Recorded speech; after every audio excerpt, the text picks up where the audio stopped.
I've entitled this video Against Teleology, because it's really about something he calls the teleological fallacy. The fallacy of thinking that you ought to know where you're going. That typically people do know where they're going. They know what their plan is. They know what aim they're looking for.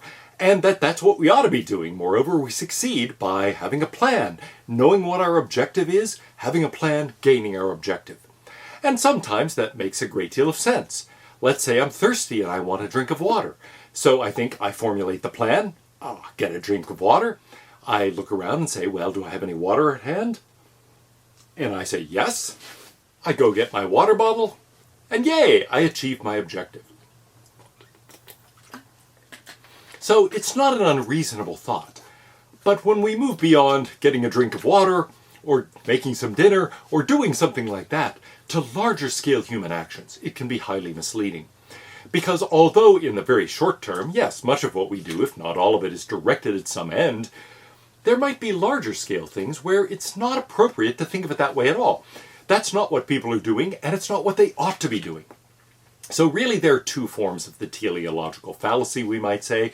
First is the assumption that people do act for ends, that they do act with an objective, a goal, a telos in mind. And the second is the normative version of that, they ought to. That's the way to succeed in life, and in business and in all sorts of other endeavors. Have a clear objective, go for it. That's not, he says, how we succeed. That's not how we ought to live. It's not how we do live. Thomas Aquinas puts the assumption this way. An agent does not move except out of intention for an end. It echoes the first line of Aristotle's Nicomachean Ethics, where he says every art, every action, every inquiry aims at some good. Well, is that really true? They assume it's true, and really the assumption lasts throughout most of the history of philosophy. It continues to be pervasive today. It's something that has a lot of power, and when we think about simple actions like getting a drink of water or making dinner, it's entirely plausible. But actually, lots of people don't really have a goal in mind. I've always been puzzled by the interview question. Where do you see yourself in 5 years? I don't know. All throughout my life, I've never known. Well, I mean, in a certain sense I have. I've got a very boring career path in a certain sense. Yeah, being a professor. Well, okay, 5 years from now I expect I'll still be a professor. So there's certain things like that. But in most respects, I don't know. If somebody says, what's your 5-year research plan? What do you expect to be working on in 5 years? Thinking about my history, well, the answer is probably, what I'm trying to work on now, I probably still won't be finished. But put that kind of thing aside, it's like, well, I don't know. I'll follow the ideas where they lead. I don't have a plan. And indeed, I think in education, it's best not to have a plan. I suspect students who come in knowing exactly what they want to do and never deviating from the plan. That's one way to do it. And look, there's nothing necessarily wrong with that. But the kind of student I was the sort who went to college having no idea what he might major in and just planned to follow ideas where they led him. And the same thing, I think, is true for a lot of other people. Even when I went to graduate school in philosophy, I didn't have any set thing in mind that I was planning to study. I wanted to take courses from interesting people, see what was interesting. Even when I got to the dissertation stage, I remember mapping out 6 possible dissertations, some on fields like social choice theory, some in philosophy of mathematics, which is what I ended up working on, some in modal logic and modal metaphysics, some on a variety of other topics. They were not very uniform. They were just things I found interesting. Things I thought, yeah, I'll work on that for a few years. And so, in general, Taleb's saying, that's the way to do it. Don't be a tourist. Don't map it all out in advance. Be a flâneur. That's a French term that just means an idler. Somebody who's just wandering about, looking for interesting things. And he says, that's a better way to do it. Now, why? Well, because having a plan makes you fragile. Saying, here is my goal. I want to go for that goal. Here is my plan. Here's my way to do it. That's something that makes you fragile because all of a sudden it forces you to predict the future. It forces you to say, many moves ahead, here's what I want to do. Here's how I'm going to do it. Now, if there aren't, first of all, complex systems involved, and secondly, if it's not too many moves ahead, not a problem. I can say, I'd like a drink. Reach for the water bottle, there you go. Notice I could predict what happened there. I didn't face the danger of black swans. I wasn't facing unpredictable events. I was pretty sure that if I reached over here and picked up the water bottle, there it would be. So, in some cases, not a problem to have a goal, have a plan. But the more complex the system, the further away the goal, the more a plan is going to tie you down and make you miss opportunities. The key thing is that a plan is something that makes you narrow your focus, and you're going to miss all sorts of opportunities as a result of the narrowing. And then, because of the complexity of these systems, because of black swans and just the general unpredictability of all the interdependencies, things are going to go awry. People have said, you have a plan for the fight, but it goes away the minute you take the first punch. And people have said the same thing about battle. Yeah, the moment the shooting starts, the plans go out the window, and people simply have to adapt.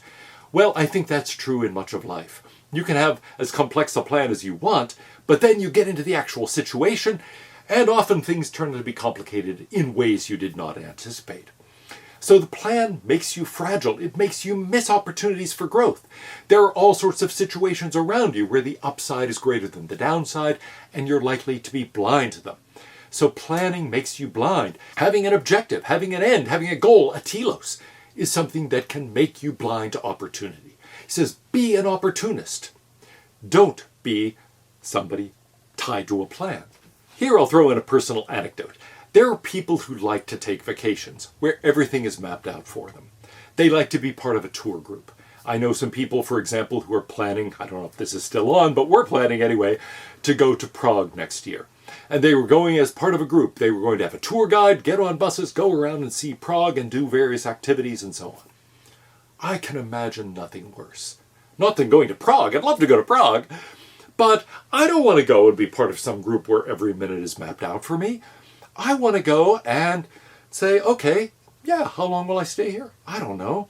Hey, let's find a place to stay. Is this place full? Yeah, this one's... Oh, but here's a place. Okay, cool.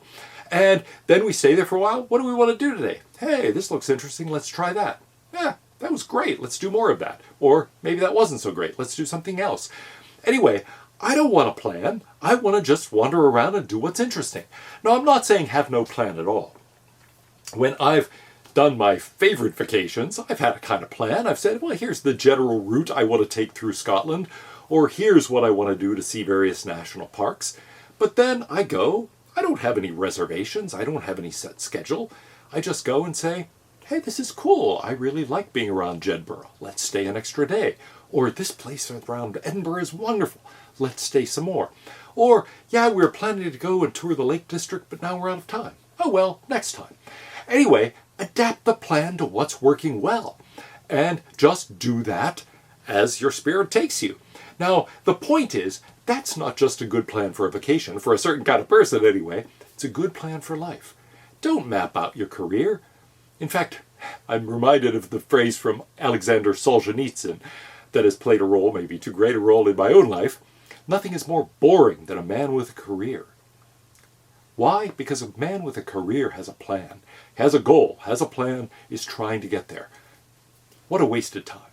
Don't do it. Instead, seize opportunities as they come. You can't anticipate what opportunities will become available to you. And so, whether it's just that sort of personal thing, or whether it's a professional opportunity, whether it's a business investment, whether it's a product line, try to be in everything. Everything, that is to say, where the potential for gain is greater than the potential for loss. Don't try to plan those things out. Life can't be planned that way. Be an opportunist. Realize you may meet the person who is going to lead you to wealth, or be the love of your life, or whatever, when you least expect it. Be open to those kinds of things. So the important thing is, you don't need to know where you're going.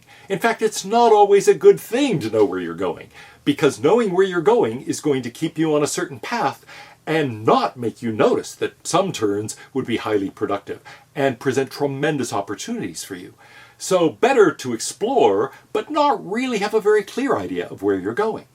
I think there are a couple of really important points that Taleb makes. One is that having a plan, having a goal that's long-term, makes you tied down not only in a way that makes you miss opportunities, but builds in an important assumption that is a very dangerous assumption. It's not only the assumption that a black swan will not come along to disrupt everything. It's not only the assumption that with complex systems like life, there's just a lot that can happen that will make you change your plan or give it up or give up the objective. Instead, it's that you have to anticipate that your preferences tomorrow will be the same as your preferences today. But that may not be true at all. In personal life, it may not be true. It may be that right now you have a set of priorities, but then something happens and it changes your sense of priorities. It might be that in an organization, opportunities arise that make that organization suddenly say, wait, what we thought was a trivial sideline turns out to be a core business. There are all sorts of businesses that started doing one thing and then shifted and became something else entirely. DuPont, for example, started out as an explosives maker. That's not what it is today. 3M, just as a kind of curiosity, had someone invent what became the sticky note. That turned out to be a huge aspect of the business. And so you can't really anticipate where big payoffs are going to be. Trivial example, the videos I've been doing for the last few months, the most successful by far has been a video on stag hunts, talking about the role of stag hunts and the contrast between stag hunts and prisoners' dilemmas in game theory. Who would have thought? Why does that have 5 times as many views as the other videos I've done in the last few months? I have no idea, and it gets lots of likes, so they're not just people interested in deer hunting. But that's not something I could have anticipated, just like, huh. And I'm sure many people have felt that way. In fact, I know from the history of music that lots of musicians write something, and they think it's going to be great. Turns out nobody much likes it. There are other things that they sort of treat as, well, minor things, and it turns out people love them, and that's what their fame rests on. That one-hit wonder, for example, might have been the song that they didn't think they should even do on the album. And so you can't anticipate what might succeed, and you're not only going to be blind to opportunities, but you're going to assume by planning that what you want today is exactly what you'll want tomorrow. That may not be true at all. In other words, it's not just that the world might change in ways you don't anticipate. You might change in ways you don't anticipate. I want to make a couple of other key points. The first one pertains to the significance of this teleological fallacy and what happens when we reject it in the world of business, in organizations. It means we should distrust certain things that are taken often as axiomatic or fundamental in business. One of them is the idea of planning, the strategic plan. The mission statement that goes along with that. The structuring of the business around the mission. After all, what is a mission statement? It says this is our objective, this is our goal. Well, that assumes that the business is supposed to go in this kind of linear path. That may not be true. Not only because the future will not be as you anticipate, you won't be as you anticipate. And so a mission statement is a dangerous thing to have. He said a theory is a dangerous thing to have. Well, so is a mission statement, because it ties you down to an objective. So is strategic planning, because it says, here is our plan for achieving that objective. And then, if something happens that doesn't fit the plan, I guess we better, well, we didn't anticipate that, so maybe we need a new strategic planning team, etc. A huge amount of time can be wasted coming up with strategic plans. Now, I've found that it can be wasted in a good way or a bad way. The good kind of waste is in a sense where people write out the strategic plan and then nobody much pays attention. Good, in general. I remember what built the Pittsburgh Steelers into the greatest football team in the history of civilization back in the 1970s. It was simply the philosophy to get the best available athlete. Don't look for a quarterback. Don't look for a running back. Don't look for a defensive tackle. Just look for the best available athlete. And then in the end, just the law of averages is going to mean you're going to end up with great players in those positions that you need. So don't try to fill a spot that you need. Instead, look for great people. Invest in people, as he says, not in positions, not in individual skills or talents. Invest in the people who can take advantage of opportunities. For the same reason, distrust focus groups and other market research. They're looking at what people want today, but your goal as a company should be to change what they want, to get them to want something new that you're about to produce that nobody else is producing. Steve Jobs used to say, I don't want a focus group. I don't want to find out what people want now. They're going to want a slight improvement of what they already have. No, that's not interesting. To really gain, to have a significant upside, I've got to come up with something new, and that means creating a preference. That does not mean, John Kenneth Galbraith, that it's somehow artificial or fake or to be suspected and that fulfilling it is not a good thing. I'm going to show them that there is something they didn't even imagine that is awesome, that they will want. And it doesn't mean I'm manufacturing the want in a manipulative way. I'm making their life better than they can now imagine. There's another key point. Precisely because the future is unknown, because there's the possibility of black swans, positive and negative, because complex systems are unpredictable, the future and causal relationships within them are basically opaque. Well, we've got to take advantage of our lack of knowledge. How do you take advantage of a lack of knowledge? The thing is, you don't want to try to figure it out and anticipate it and understand it. We want to thrive in a world we don't understand. You want to take advantage of your lack of knowledge. So you want to place yourself in situations where there is asymmetry, where you have a lot more to gain than to lose. Put yourself in those situations and wait. Because of the effects of randomness, well, those situations may come up, and then you gain a lot. If they don't come up, okay, you lose a little. Now that tells you something important. Don't pay a lot of attention to averages. Don't pay a lot of attention to track records. Because it's not a question of what the average payoff will be, or the payoff of the typical investment you make of time or money or effort or anything else. Many of them may not pay off at all. You're waiting for the one that does. And so don't worry that 9 out of 10 of those investments of time or money or effort fail. That's okay as long as there's not a big downside. Look for the one that has the big upside and stay involved in all of those things. Your approach to life, in other words, shouldn't be just as an opportunist. Even be a dilettante. Be somebody who reads lots of things, is interested in lots of things. You never know when one of those ideas will pay off and pay off big. It might be that most of them never pay off. That's fine. Don't worry about the average one. Don't worry about the typical one. Worry about the one that you might otherwise miss, but that will pay off big. Spread your attention around. The focus in modern life tends to be more and more on narrow areas, narrow specializations. It's become that way in academia. People have very narrow research focuses, and in fact I've had some people within my profession say, here's what you do in academia. You find a little area of logical space that no one's developed before, that nobody's investigated. And then you get into that area of logical space, you make it your own, you investigate it, you advance some thesis that nobody's advanced before, and then you defend it against all comers. And I think, what a way to live. I can't imagine thinking of my life that way. I don't want to find some weird little area of logical space and dig in and then fight off anybody who comes near it. What is that? No. Be broad-minded. Look at everything. Get interested in lots of things. Do lots of things. And some of them will turn out to pay off for you. Sometimes professionally, sometimes monetarily, sometimes just personally. And so don't worry about this. Now, there is an important caveat. Because this is not something that applies to moral commitments or to personal relationships. So don't, don't say to your wife, well, honey, I love you, but it's just until something better comes along. I'm an opportunist. I'm looking for something else.